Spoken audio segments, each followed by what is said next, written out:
Hi, I am Kat McHugh from the Wild Alaskan COmpany recipe team. So happy that you're joining me today for this special cook along. We are going to be searing salmon together from frozen, very little prep. We are going to sear the fish from frozen and then make a brown butter sauce to spoon over everything. My induction burner that I'm using here today heats up super fast, but I know I've had older electric stoves that take forever. So with that in mind, if you are cooking along with me today, we're not going to get started cooking it, but if you would like to preheat your stovetop now over medium low, that would be a great way just to catch up. This is the temperature that you would be simmering at. So aim for that medium low simmer temperature. Nothing's in the pan yet. We're just preheating it just to get a little bit ahead of maybe any slow cooktops out there.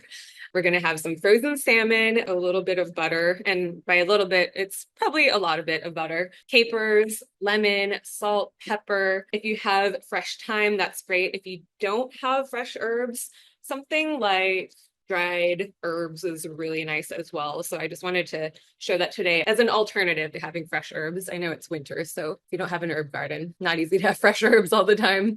In terms of supplies, what you want to have out, stainless steel skillet here. You do want to make sure that you have a lid that fits whichever skillet you're using because we're going to be steaming the salmon as part of the defrosting process. Other supplies that are really helpful to have, a fish spatula. A regular spatula will do if you don't have a fish spatula, but this is one of the things I cannot live without as a cook in the kitchen. I did want to suggest having a zester or grater. If you have one, great. If you don't worry because I'm going to show you how to zest a lemon without having a grater. So something like a paring knife or a peeler will do for that. A kitchen towel just for you to wipe your hands, a towel to pat the fish dry, paper towel, or just a separate clean kitchen towel is a good option here. A little piece of parchment paper. So go ahead and cut one into sort of a fillet shaped piece. Not that my fillet is a square, but something that will fit the fillet and also fit the pan eventually is what we're going to be using for part of this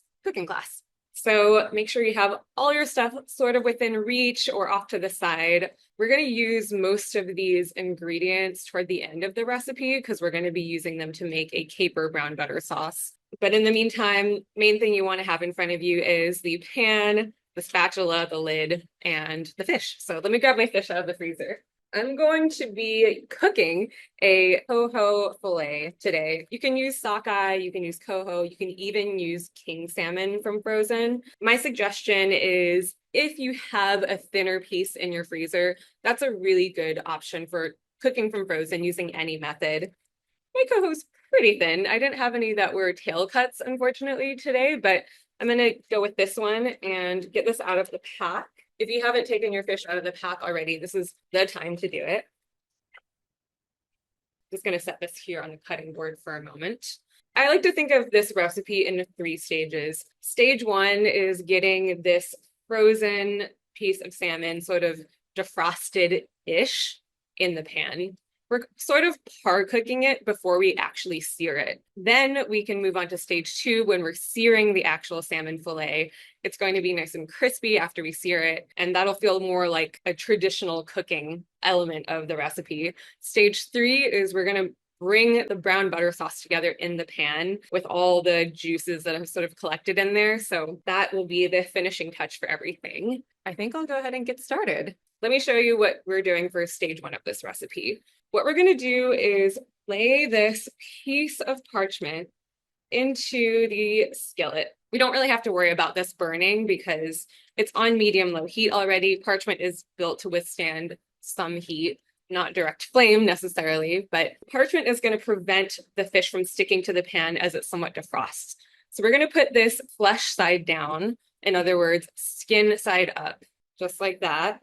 Ooh, just big enough for my piece of coho. And then we're going to pop the lid on and let this really very gently steam until the fish is no longer a solid block of ice. I'm going to go ahead and set my timer for 5 minutes so I don't lose track of where we are in this. The parchment also, I find, keeps the fish prettier by the time it's done, since the flesh isn't in direct contact with the skillet. And right now it's so sensitive to the heat in here, it leaves a little bit more of a buffer. So the parchment I don't think is absolutely necessary, but I find that it works really, really beautifully, and you end up with a really beautiful piece of fish at the end.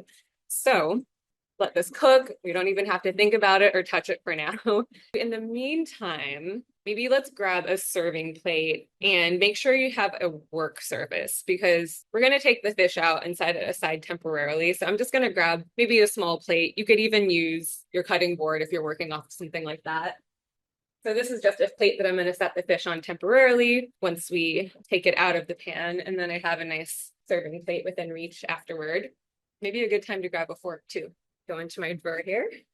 Really looking forward to using this today. In the meantime, what I can do is show you how to zest a lemon without a zester or grater. So this works for any citrus fruit as well.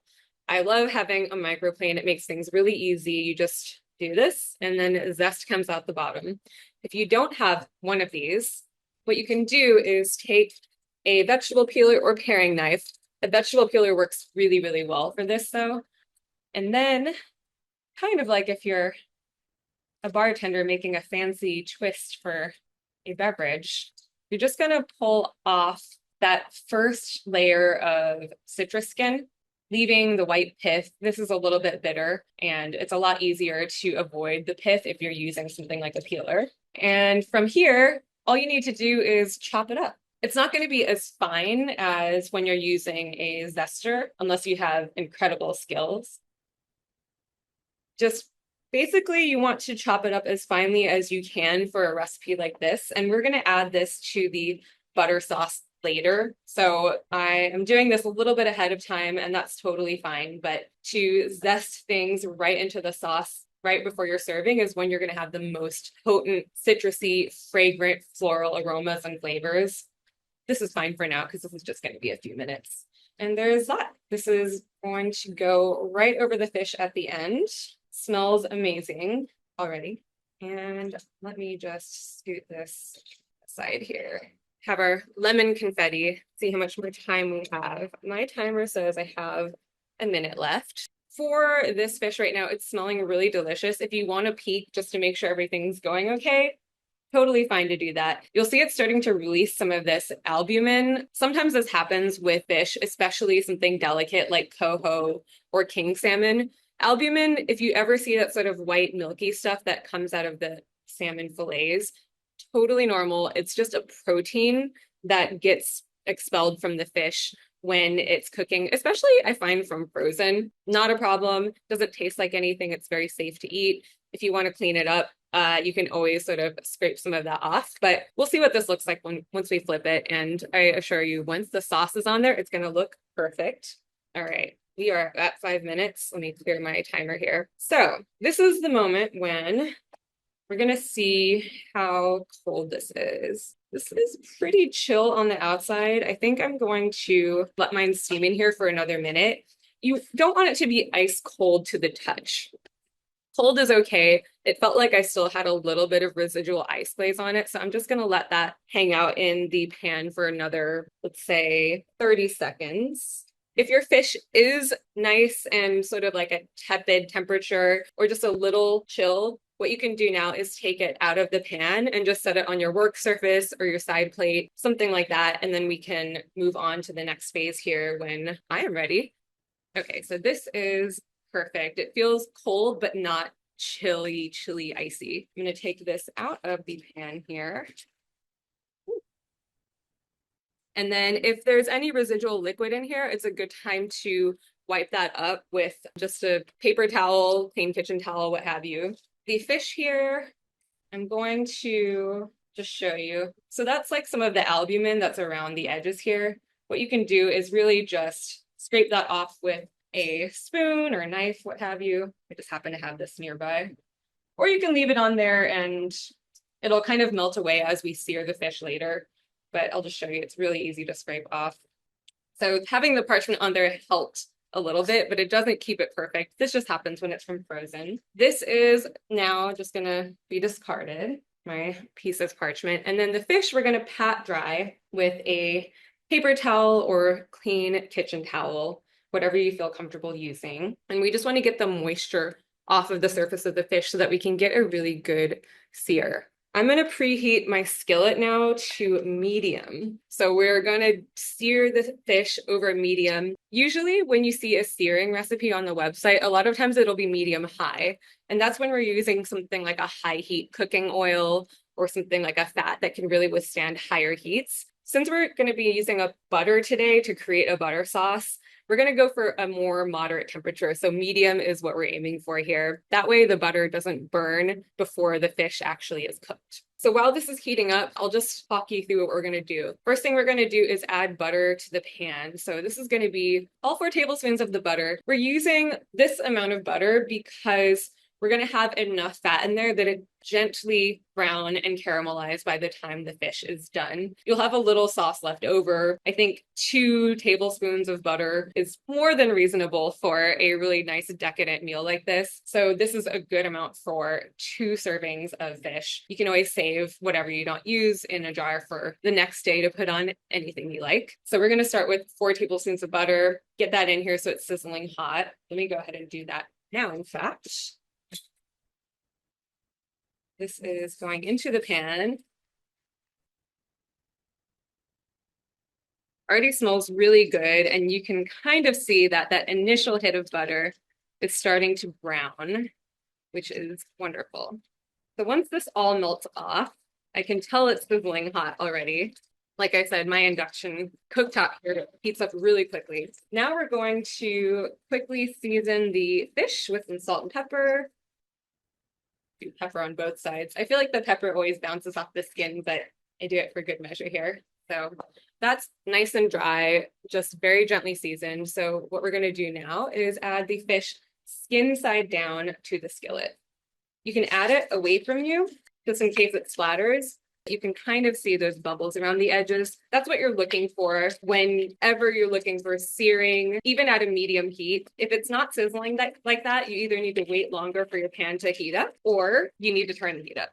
So I just put a little bit of pressure on the fillet with my fish spatula. I don't know if you noticed. And that's just going to keep the skin really nicely in contact with the butter so that we get a good proper sear. From there, we're going to let this cook for, let's try 2 minutes. My fish might need an extra minute or so, but we're going to let this sear undisturbed in here. This is starting to smell really good. Whenever you're making a brown butter sauce or browning butter, it's going to start creating these really nice nutty aromas. I think this is great any time of year, but especially in the fall and winter when you're craving something a little more cozy. Just really, really wonderful aromas happening right now. I enjoy this as something to pair with savory foods as well as sweet foods, actually. So if you haven't made brown butter yet and you're ending up trying it after this, you're in for a real treat. Once this gets a little sear on the skin, it's probably going to be done. I have about a minute left on the cooking on this stage 2. After that, we're just going to move the fish to a serving plate. Then we're going to start building our brown butter sauce. So let me bring my beautiful serving plate here. Putting the lid on is going to help kind of keep the heat a little more concentrated on the fish and really help it sort of defrost as it's cooking. So let's see what this looks like. Woo! Delicious. We are starting to see some really nice browning around the side with the butter. So I think this might be pretty good. Your fillet should come up really, really nicely.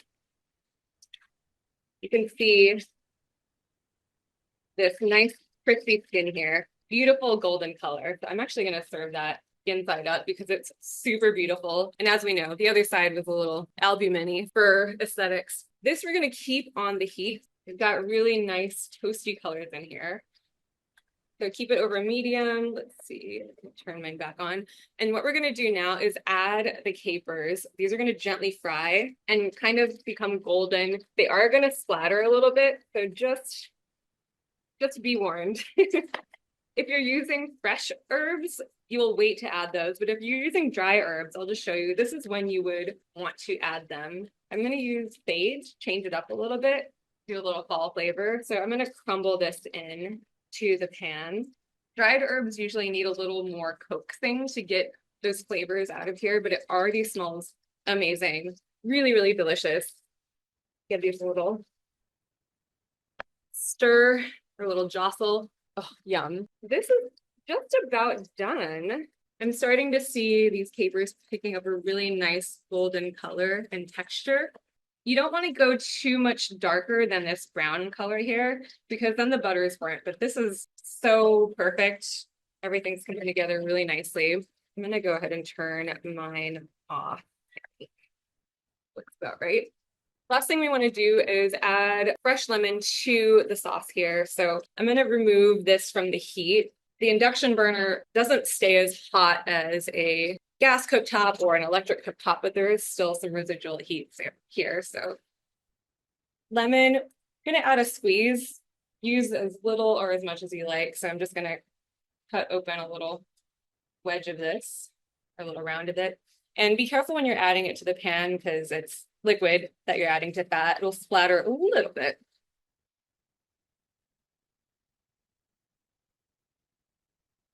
Yum. All right. And then this is going to get spooned right over the fish. Not all of it, just a reasonable amount of it. I'll show you how much is left in the pan here, though.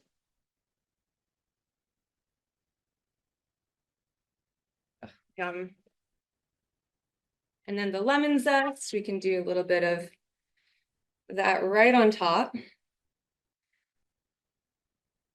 there anything else I want to add to this? Maybe pepper. If you have fancy salt, it was on the ingredient list. It is optional, but like a nice flaky salt on top would be beautiful as well. Gives it that final chef's touch. Vegetables for this are optional if you wanted to have something on the side, but we're just going to go salmon on a plate with one of the best sauces you'll ever have in your life. So let me give this a little flake here. Perfectly juicy. Oh, that came off like the ideal flake for me. A little bit medium rare in the center. Sometimes frozen fish can be a little hard to control in terms of doneness, but this is perfect for me. And it tastes incredible. It's amazing that we cooked this from frozen without having to plan ahead so much. Let me get a little piece of crispy skin here, especially right at the end. Also, almost as crispy as I can get it when I'm cooking it from defrosted or from a thawed state. So easy. It took about 20 minutes to do. Thank you so much for tuning in today. I hope you get to try this if you didn't cook along with me. If you did cook along, bon appetit. We next week are going to be searing some Pacific halibut, not from frozen, but we'll do something very different with Pacific halibut next week that is more French bistro style with a creamy peppercorn sauce. If that sounds good to you, which I hope it does, I hope you can join me. Thank you so much for being here. That's all we have for you. Live wild.